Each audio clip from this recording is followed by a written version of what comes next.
prostatic hypertrophy and urinary tract stone. What does this mean? And we have two gentlemen in the studio. They are both doctors that will tell us all we need to know about prostatic and urinary tract stone. I have with me on my immediate left is Dr. Ayman Ashur. He's a consultant urologist at Lily Hospital right here in Warri. Good morning, welcome. Thank you. My sitting next to Dr. Ayman is Dr. Omusanya Uzodima, also a consultant urologist at Lily Hospital of Warri. Good morning, welcome, Dr. Uzo. Good morning. Okay, let's begin with this benign prostatic cancer. Is it cancer? Oh my God! I was thinking of prostate. No. Is it in a prostate cancer? No, it's not the same thing. It's not the same thing at all. But it can sometimes progress to prostate cancer, but there are two different things. There are two different diseases. Okay, that's what I Yes. was thinking is Yes. prostate cancer. No, Okay, it's what does it mean? What is this? Let me ask you, Dr. Ayman. Okay. Benign prostatic hypertrophy or hyperplasia means benign enlargement is different from the other disease is cancer prostate. The prostate. But it's the same case? No, it is different. We have some cases diagnosed as cancer prostate, and other cases is benign prostatic hypertrophy or hyperplasia. It is different pathology and different diagnosis and different treatment, completely different. And both diseases are very common in Nigeria. Okay? Very common in Nigeria. Why Yes. so? Dr. Uzo, why so? Well, the studies have shown that prostate diseases are common among black men. There's no, maybe most likely because of genetics, but there's no actual cause why it's common among black men. But from studies that have been done in the past, it has been shown that benign prostatic hypertrophy or hyperplasia is common among black men. So maybe that's the lead reason why it's common. To develop complication of prostate, this patient who have, example, recurrent urinary tract infection, excessive use of alcohol.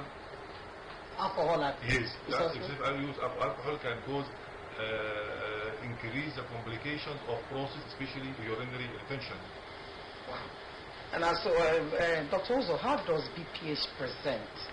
Well, commonly in our environment, we call it in our own terminology, medical terminology, we call it low urinary tract symptoms. But normally for a layman, we say that they come with problem in passing urine. The passing urine, normal urine that used to flow normally, they have problem doing that. Okay. It can come in two forms. Okay. They can come first with passing urine too much compared to before when they were okay. Maybe during the day, maybe before a person used to pass urine like 3 or 4 times in the day. But now when the disease starts, they can go up to 10 times, 15 times in the day. And at night, when they used to pass urine, people used to pass urine normally once or twice at night. So that this did not come to a doctor early. When you start having this problem, maybe starting with passing urine too much, you didn't go to see a doctor, and you delay in coming for treatment. It progresses to complications. Problem, main thing that happens is that the person may not be able to pass urine again at all. That we need to also put a rubber, we call it a catheter, to pass through the penis, or if it's not working, we can pass it through the tummy to relieve the retention or the ability to pass urine. Then when it progresses, it can go ahead to affect the kidneys. Whereby the kidney care is not taken, it can stop working. We call it renal failure. So these are high hallmark. And then also to increase affect the thing that the kidney normally secretes.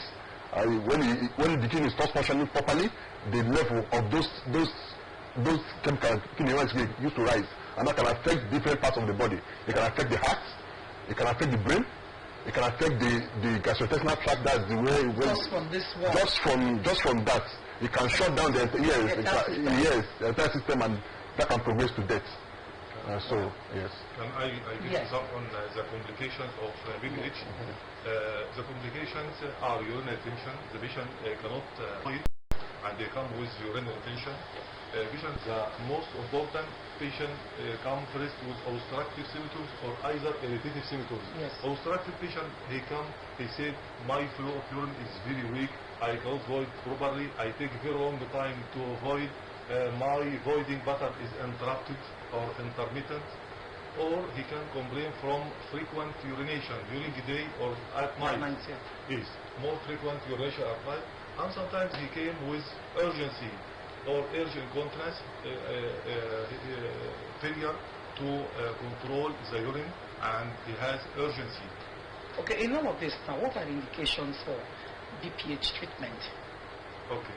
The treatment? Treatment of BPH, any patient complaining from symptoms of BPH, either these symptoms are mild to moderate, they need treatment. And this treatment we're starting first by the assurance of the patient, and we do our investigations, and we are sure it is benign process, it is benign disease, and not cancerous disease. It's done from history, and we do examination, and we do some tests, especially blood test for prostate is called prostate specific antigen. Okay? Some investigation.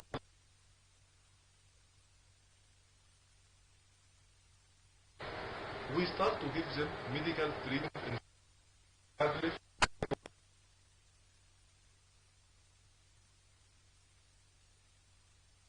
We have two types of treatment. Tablet, we have tablet to improve the symptoms. So, and the other tablet, it shrinks the size of prostate. But this, the size of the prostate, it takes longer time, at least from 3 to 6 months. And we start by medical treatment. In precaution, the patient has no complication and has no absolute indications for surgical intervention. The patient has no renal failure, no bloody urine, no recurrent urinary infection. Patient really can fall. There is not a urinary retention, no bladder stones, no bladder diverticulum. So it is non-complicated BPH, and the patient complaining from mild to moderate symptoms. If the patient is not satisfied by medical treatment, or he developed manifestations of complications like urinary retention, hematuria, loss of blood or urine, or recurrent urinary tract infection, or renal failure, it is indication for surgical intervention. And surgical intervention, we have many lines of treatment. We have minimally invasive treatment and invasive treatment. Minimally invasive treatment, it is the gold standard is bipolar TURB or laser TURB. Bipolar TURB means transurethral resection of prostate using diathermy machine. Laser, it is for enucleation of prostate through endoscopy, and we have two types of laser: laser enucleation of prostate or laser vaporization of prostate. If the prostate is very big size, we can go to the other option. It is open surgery, and it is open prostatectomy, and it is the last decision for surgical intervention for prostate. Okay, Dr. Uzo, from what you have just said now, it means that are there some that can be treated with drugs and some that can be treated with surgery? Yes, that's very, very important. That's why the history, physical examination and investigations are very important. So if we take a history from the patient, those that are present with that's what we call international prostate symptom score. Is a grading that we use to classify patients without complications. Whether those we can observe them for some time, we can give them medical treatment, or we can progress to give them surgical treatment. We call it international prostate symptom score. From the history we get from the patient and the examination, we can make up this score. Those that have lows, we grade the score to 3, 0 to 7, 8 to 19, 20 to 35. Patients with scores from 0 to 7 from our evaluation are those with mild symptoms. Mild problem. Those ones we can observe them for some time. 0 to 7. 0 to 7 years. You observe them for some time, and then we see them regularly with constant history, examination, investigation, mainly transrectal ultrasound scan of the prostate, and also with what we call the PSA, the blood test we use to assess the level of prostate specific gene in the blood. These are the two main investigations we do for them regularly. We see them regularly. Those with 0 to 7. Then those with score from 8 to 19 are those with moderate symptoms. These are the patients most time will commence on medical treatment without complications. They don't have hematuria, they don't have urinary tract infection, they call it urinary infection. Yes, they don't have renal failure, they don't have any complication. Everything is okay. Score between 8 to 19, we will commence those people on medical treatment. Those medical treatments, there are two forms of it. We have the one that relaxes the prostate smooth muscle. Those ones that are alpha blockers, they relax the prostate smooth muscle.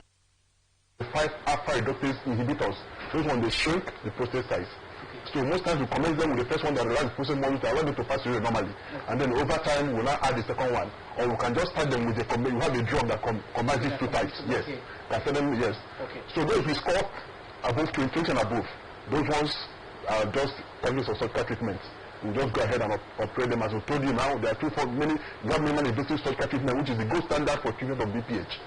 That is transurethral resection of the prostate, which is available at the hospital, Lily Hospitals.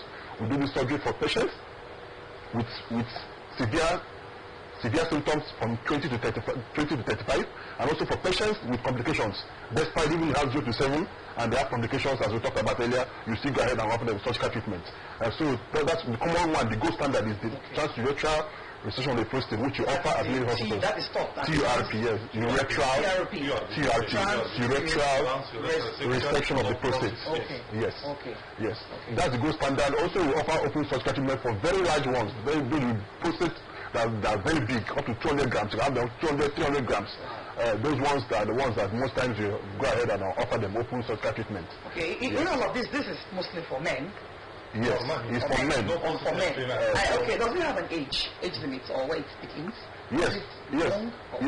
Commonly it starts from the age of 50 years. Wow. So we advise men from the age of 50 to do a yearly check of their prostate specific antigen, and also to do this. They see a urologist who will take a history, do physical examination, do this examination to assess the prostate size with the hand, and also to do prostate specific antigen, and also to do ultrasound.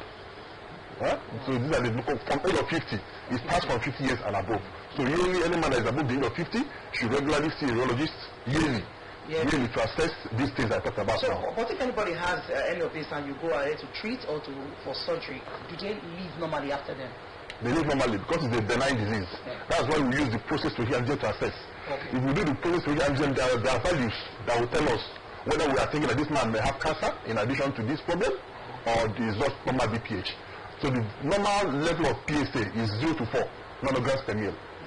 When it's above between 5 to 10, we call it gray zone.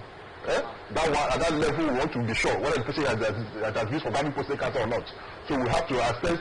We do what we call, we ask to assess those what we call prostate PSA density. When we get the prostate value divided by the prostate volume from ultrasound. Then when we do that, if the value is above 0.15, then person may be at risk. We want to go ahead and do take a biopsy from the prostate to take to the lab, histology lab, to confirm whether it's malignant or not. But when the value of the PSA is above 10, that one is is most likely the person may have a cancer. It may have.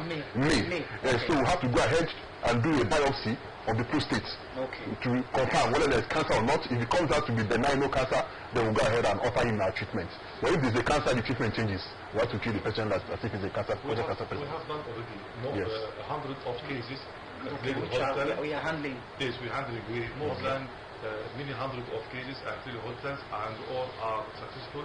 And this patient live now normally. We're offering medical treatment. We have some done cases by endoscopy, TURB, and all are doing well. Okay, and let's now talk about the urinary stone disease.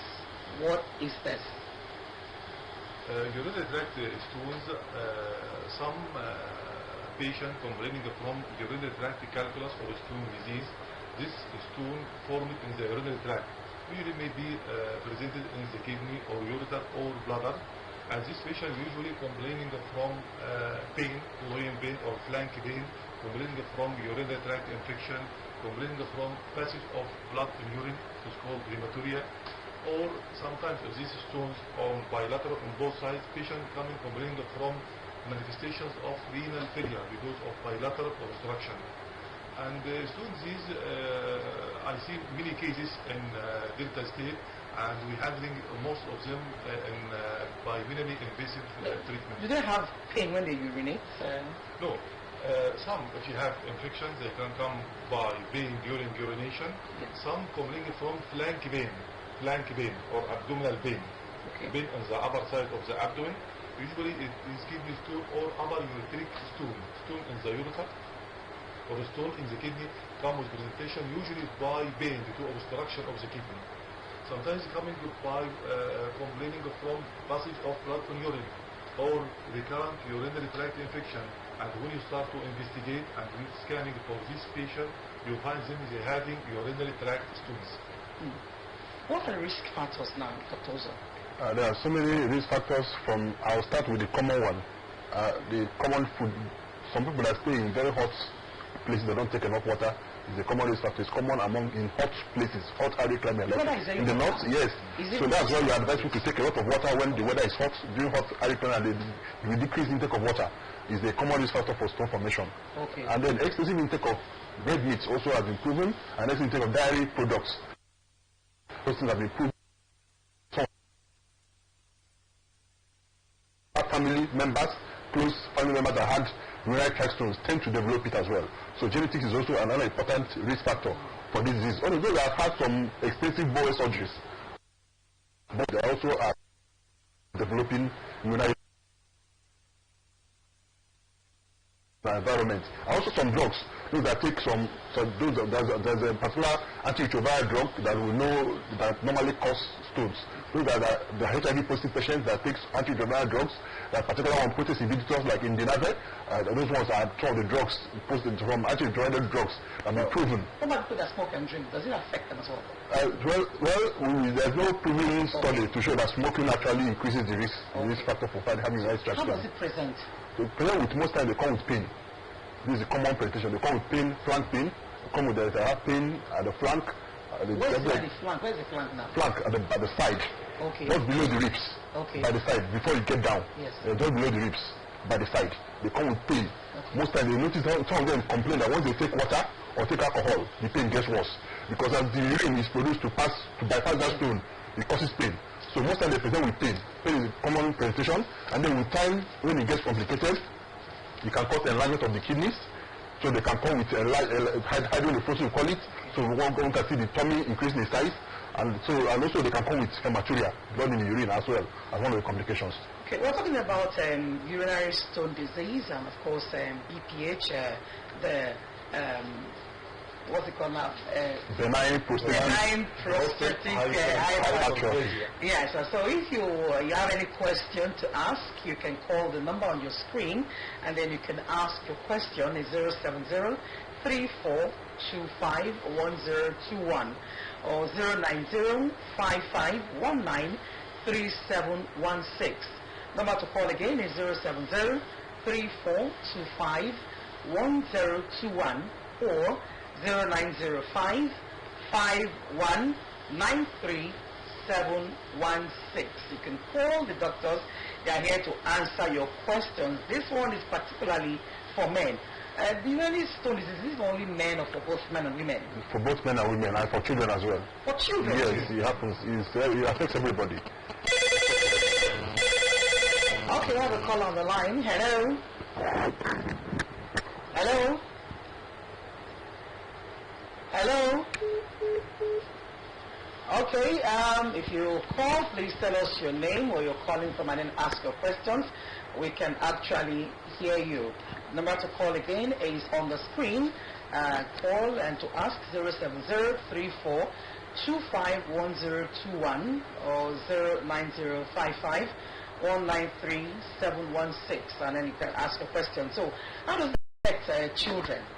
From what age now? Because we talk about the genetics. You know, there's a family history. To talk about the genetics. So children that were born by parents who had these stones tend to develop it.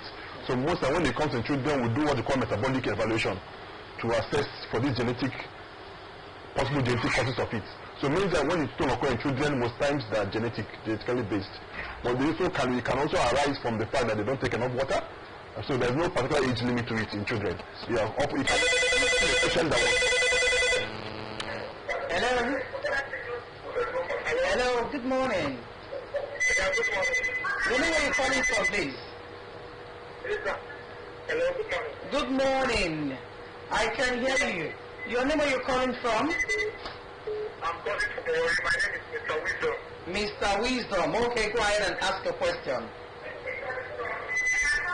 I said my name is Mr. Wisdom. Yeah. I'm calling from Warri. Yes, we can hear you. So go ahead and ask your question, Wisdom.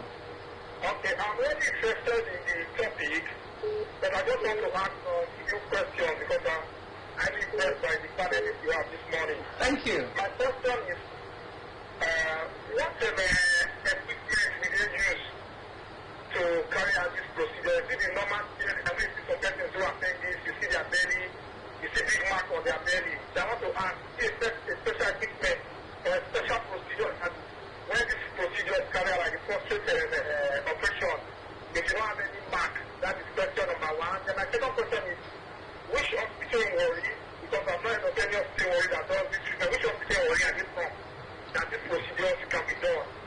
Okay. was my father. Okay. They're actually from Lily Hospital in Warri. Okay. Yes. So they will answer. Yes.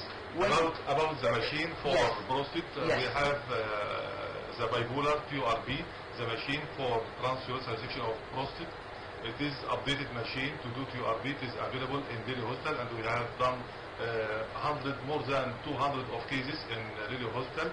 And for urinary stones also, we have laser lithotripsy. Is asking if they operate, if they will have mark on the body. No mark on the body. We don't No have mark. We'll use a special machine to pass it through the penis of the patient, and then we'll get to the prostate, and when we resect it, as much as more than 80% of the prostate will remove. And then we'll use a special machine also to take the chips out of the patient's body. So there's no mark, you will not even see any scar on the body. You don't know that we did any surgery for you. Okay. But it's very successful. We had so many of them, and they do very well after the surgery. Yes. No cut surgery. No cut. Yes, we're doing a endoscopic surgery. Yes. Okay, for stones we have laser. We're doing a by laser lithotripsy. We fragment the stone by laser machine and take the fragment outside. Okay. So we don't open the patient. We don't. I hope that you heard that wisdom. You can take your father. It's Lily Hospital, and no mark. They will do it for you through laser. Just what he just explained now. So it's Lily Hospital.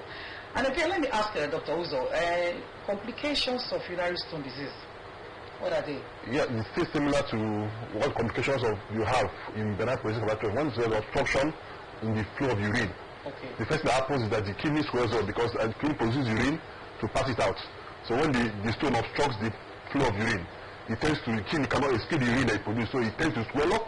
We call it hypertrophy, we call it What was that? hydronephrosis. The kidney swells? Swells up, yes. Because it produces urine, it cannot go out. Cannot go out, okay. So the kidney swells up, and from there, it leads to renal failure.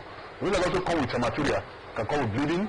Hematuria also rectal infection, which is one of the commonest complications that happen. With status of urine is not going out, it stays there.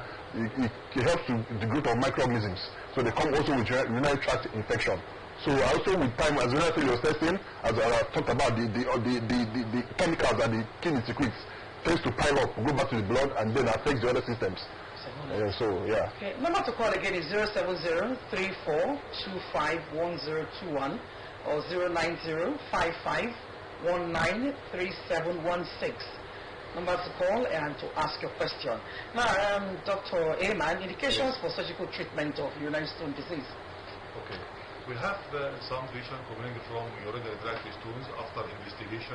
Usually to investigate the patient, we do ultrasound scanning, we do CT scan, and we do also kidney functions. After all, we have some stones very small, 3 or 4, 5 millimeter, and not causing obstruction, and the patient is not complaining from pain, no obstruction, no hematuria. Usually this patient managed by medical treatment. Just ask the patient and reassurance of the patient, and ask him to take plenty of water and give him some medications to relax the ureter and make dilatation of his ureter, so allow this small stone to pass out the urinary tract. When you say stones, are they like stones that we see? Stone, yes, Normal stones, stone, but you see it outside. I just wonder how did those stones get into somebody? It's like crystals, and then with They time, build up yes, with time. build up with time to become very big. Yes. Okay. Or the stones become big? Yes, with time. When we don't treat it, We have it one keeps lady, getting I bigger. just see her this week, she had a stone 5 centimeter by 5 centimeter in Wow. the kidney, and we're planning to do her next week. Okay. Would that be done by surgery? Yes, we offer this patient, if the stone very big like this, 5 or 6 centimeter, Yes. we can do by open surgery. Of stones from 1 to 2 centimeter or even 3 centimeter, we can do by laser lithotripsy. Laser lithotripsy. Okay, number to call again is 070-342-51021 or 090-5519-3716. Now let me ask you, options for surgical treatment of urinary stone disease. Is there any option? The option treatment number 1 is medical treatment. If stones is small, not obstructing, no complications. If bigger stones, number 1 we do endoscopic treatment and laser lithotripsy. Okay, we have extracorporeal shock wave lithotripsy, and the last one is open surgery. So we go to the open surgery after we have offering all the minimally invasive treatment first. So the open surgery is the last option for stone disease. We start by medical treatment if stone is small, and later we start giving endoscopy and laser light drips. Let me come in too. Like also some patients that have very big stones that one have now. You can't go ahead and start offering the person invasive treatment. You go ahead and do open surgery. So in such cases, that very big stones, like more than 5 cm, that the patient will have now in the kidney, you just go ahead and offer the patient open surgery. You can't go ahead and start doing minimally invasive treatment for such Do you do that patients. for children? Yes, also for children. The stones are big, yes. You still do open surgery, yes, for children. If the stones are big, we've seen some patients that came with very big stones in children, then you have to go ahead and do open surgery. And there's a mark. That's open surgery. Open surgery, there's a mark, yes. Oh, we just take one more call. After this call, we're going to call it a day for the program this morning. Hello? Hello, good morning. Okay, we lost that call. So all of this you do in Lily Hospital? Yes. Okay. And the best option for the children is endoscopic treatment and laser, because usually these stones of these children are young in age, and they have the possibility to form stones later with aging. Okay. So it will be recurrent and more difficult. So it is the best to treat these children with endoscopy and light drips. It is the best option for. Okay, that's all that we can take on the program this morning, and I hope that you are there, you've learned a lot from this. You want to get this treatment. We are calling it a wrap on this segment of the program. Hello? This is a wrap already. I must say a big thank you to Dr. Ayman Ashur. He's a consultant urologist of Lily Hospital, and Dr. Osaya Uzodima, also a consultant urologist at Lily Hospital. So all your questions you want to ask, what you need to know about the urinary tract stone and denying prostatic hypertrophy, you can go to Lily Hospital, and then you can get all you need to know about that. Thank you so much, doctors, for coming on the program this morning. Thank you. You're still watching Morning Watch on Delta Rainbow Television. Coming up next is AM Sports. Stay tuned. USA! Who weighed in at 231 pounds. The U.S. Olympic bronze medalist to his campaign with a record of 29 wins, no losses, one draw with 20 wins coming by way of knockout. Ladies and gentlemen, again, I want to caution you to keep this fight clean at all times, protect yourself at all times, and when I say you must obey, good luck and touch them up. All right. There is beauty in boxing's simplicity. So after a year of debating it, after months of training for it, after a promotional tsunami that has hyped it, it's now just the two of them, opposite each other. The long linear line, the WBC belt that has included Ali, the greatest of all time, they are set and ready to answer who's the greatest of right now. Wilder, Fury 2, here we go. Andre Ward, Lennox Lewis, round number 1, Dre. What's the big reveal early? It looks like Tyson Fury is sticking to his word. He's not moving backwards, he's moving forward. He's forcing a man in Deontay Wilder who's not used to going backwards. He's used to pushing his opponent backwards. Interesting first few seconds in this first round, and I want to see how it plays out. And that's true, and he's doing some really good things by feinting and not coming out straight with the jab. His feinting is still doing that twitching movement, which is good. Fury does so at 273 pounds. Trying to strip across with a right hand as Wilder able to roll with it and get out of the way. Then probing with a jab to the midsection. Wilder comes in with a right hand.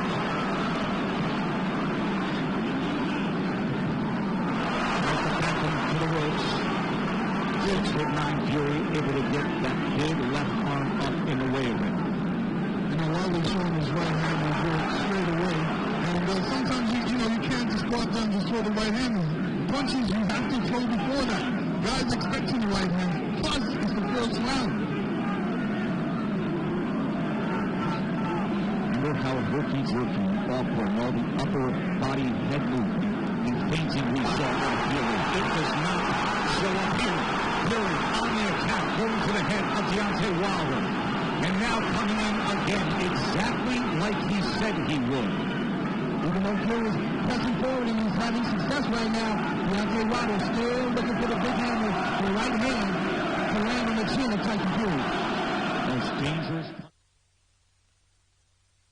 Sports fans, so glad to have you guys join us on the Friday edition of AM Sports, reaching you live via prepared television breakfast show, Delta Morning Watch. It's the 6th day of March 2020. Like always, we thank the Lord for His mercies over our lives. My name is Victor Nigeria Begidi, otherwise known as the 7-star General Sports, and I want to give you the latest happenings in the ever busy world of sports. Before I go on your TV screen, to give you highlights from that heavyweight bout between Deontay Wilder and Tyson Fury, the match that went down in the month of February, the 22nd of February, to be precise. We saw that match go down in Las Vegas, United States of America, with Tyson Fury, the Briton, knocking out his opponents, talking about Deontay Wilder in the 7th round. But guess what? These guys are set to take on each other in a trilogy fight come July the 22nd, according to reports reaching us. Deontay Wilder has decided to trigger the clause in the contract that has it that they will have to fight yet again if any of the boxers decides to do that less than 30 days after that fight. And we'll get to see these guys take on each other yet again at the Las Vegas MGM Grand Arena. Deontay Wilder taking on Tyson Fury. As we speak, Tyson Fury is the World Boxing Council heavyweight champion, and we know Deontay Wilder was the champion before he lost the bout to Tyson Fury. And we'll get to see these guys take on each other in the month of July. But prior to that fight, we'll get to see our own Anthony Olufemi Joshua and get to defend his WBA, WBO, and IBF heavyweight titles against Bulgarian Anthony Puliev in the month of June. That match is slated for Tottenham Hotspur's 62,000 capacity stadium. According to reports reaching us, it's going to be another crunch encounter. Hopefully, Anthony Joshua will get to defeat his opponent and retain his crown, because we need to see him take on Tyson Fury or Deontay Wilder in the latter stages of this year as regards a unified heavyweight champion. I want to know who the best in the heavyweight boxing category is. Is it Deontay Wilder? Is it Tyson Fury? Or is it Anthony Olufemi Joshua? Alright, let's leave the boxing ring. Let's talk about some footballing matters. Yesterday, we saw 5th round FA Cup matches played yesterday in England, with Manchester United defeating their hosts, talking about Derby County, by 3 goals to nothing. Matter of fact, it was at Old Trafford with former Super Eagles striker Judy Gallo getting a brace for Manchester United.